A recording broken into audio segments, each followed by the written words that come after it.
В начале июля 1913 года возле Геттисберга, штат Пенсильвания, на поле самой кровопролитной битвы времен Гражданской войны собрались более 50 тысяч ветеранов. Так состоялось Великое примирение бывших солдат армий Союза и Конфедерации. Еще никогда Америка не видела ничего подобного. Власть Соединенных Штатов во главе с президентом Вудро Вильсоном стремилась таким образом сплотить нацию. Но пожилые седобородые солдаты хотели просто увидеть те места, где они, молодые и энергичные, сражались за правое дело. Для большинства это был последний шанс воскресить в памяти былые дни воинской славы. Битва при Геттисберге 1-3 июля 1863 года круто изменила ход гражданской войны в Соединенных Штатах.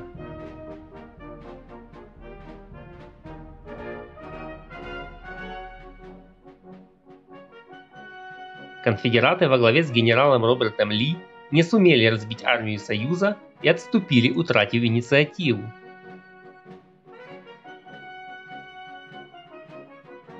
Геттисберг – это символ мужества и героизма, он же символ смерти. Потери обеих армий убитыми, ранеными и пленными составили до 50 тысяч человек. В 1913 году к 50-летию битвы готовилось нечто особенное. Еще за несколько лет до годовщины генерал Генри Хайдекопер, который под Геттисбергом потерял руку, предложил губернатору Пенсильвании устроить праздник Великого примирения, то есть собрать на поле боя вместе солдат армий Союза и Конфедерации, чтобы они пожали друг другу руки. К тому времени в Соединенных Штатах существовало мощное ветеранское движение. Воины, которые воевали за Север, сгруппировались в организацию Великая Армия Республики. Формально беспартийная, по сути она была крылом республиканской партии. 6 ветеранов Великой Армии Республики избирались президентами США. К концу 19 века она объединяла более 400 тысяч бывших воинов.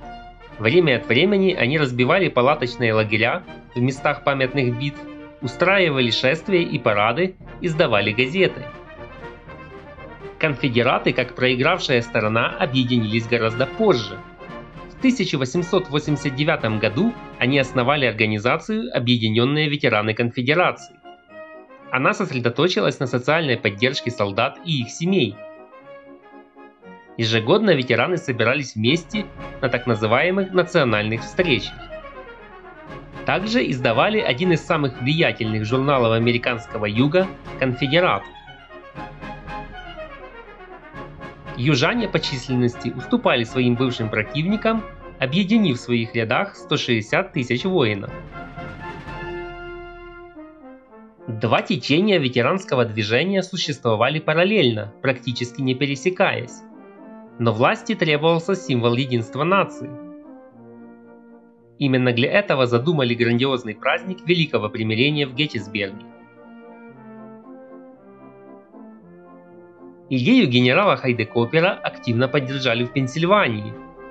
Организационную работу взял на себя губернатор штата Джон Теннер. Финансировали проект из бюджетов штатов и частично из федерального бюджета. Общая смета составила $1 200 000 долларов, около $31 миллиона на сегодняшний день. Конгресс США предписал военному министерству помочь разбить огромный лагерь на 5000 палаток. Он занял площадь более 3 гектар. Его сердце – большой шатер, вместимостью 14 тысяч человек. За рекордно короткое время с нуля построили настоящий город. Пробурили артезианские скважины, чтобы обеспечить людей водой. Устроили сеть общественных уборных, временную почту, станции скорой помощи, госпиталь и даже лагерный морг, который, к сожалению, тоже пригодился. Лагерь открыли для гостей 29 июня, и в тот же день туда прибыли 6 тысяч ветеранов. Большинство приехали поездом на станцию, которую соорудили максимально близко к месту празднования. Там стариков встречали энергичные бойскауты, подхватывали их вещи и сопровождали к временному месту жительства в одной из палаток. Четырехдневная праздничная программа оказалась чрезвычайно насыщенной. Парадные речи высоких чиновников и военных, открытие памятников героям войны, совместные парады и костры воссоединения. 4 июня в большой лагерь прибыл президент США. Мы снова нашли друг друга как братья и товарищи по оружию. Мы больше не враги, а щедрые друзья. Наши битвы давно миновали, ссора забыта, но не забыта великолепная доблесть, сказал Вудро Вильсон, обращаясь к ветеранам. Но напыщенные речи представителей власти мало трогали пожилых бойцов гражданской войны. Президенту Вильсону не удалось взволновать сердца ветеранов, заметил один из репортеров.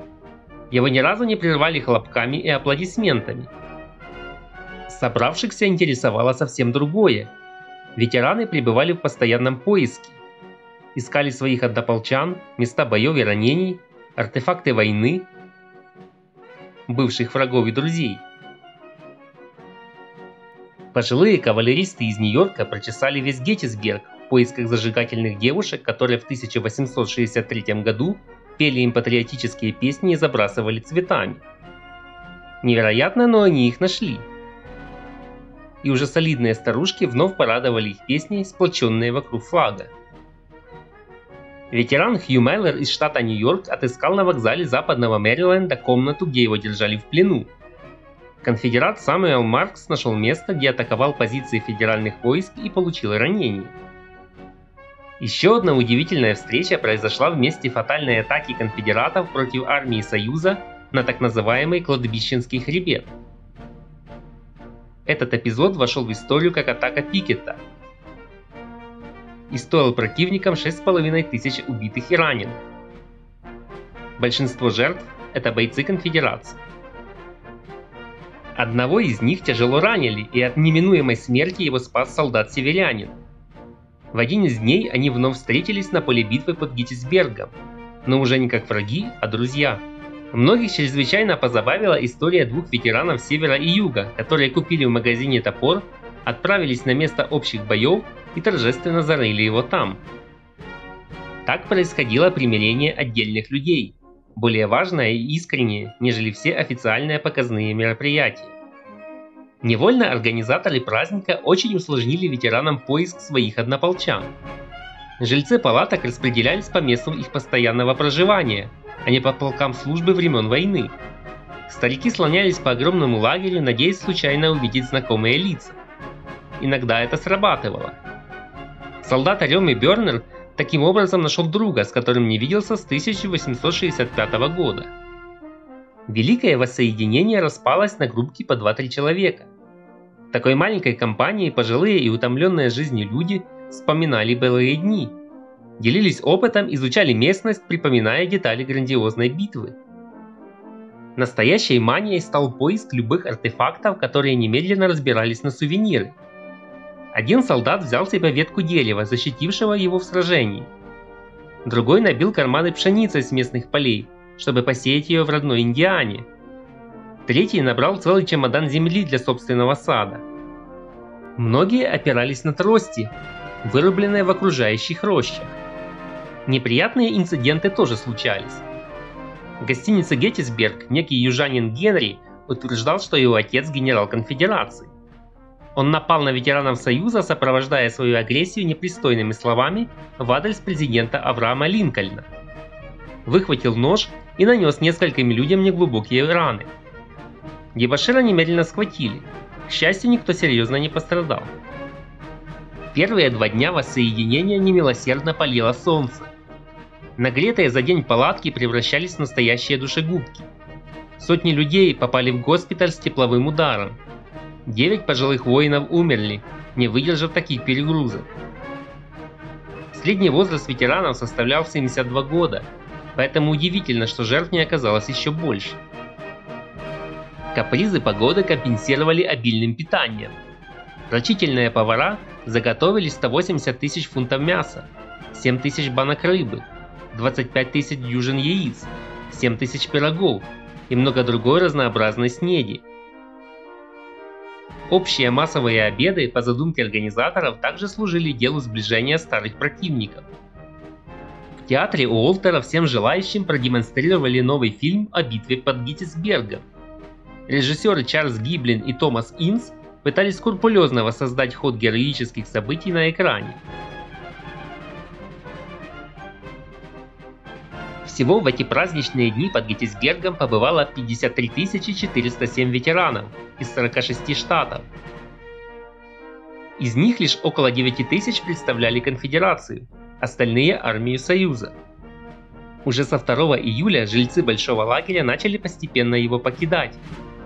И на следующий день после речи президента Вильсона стартовал демонтаж сооружений. Воссоединение в Геттисберге произвело огромное впечатление на Америку. Еще больше на тех стариков, которым на закате жизни посчастливилось побывать на местах своей боевой славы. С каждым годом их становилось все меньше и меньше.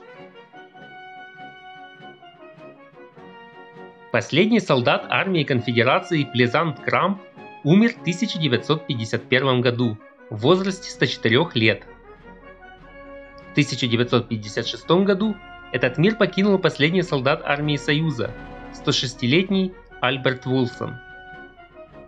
Живая связь времен прервалась.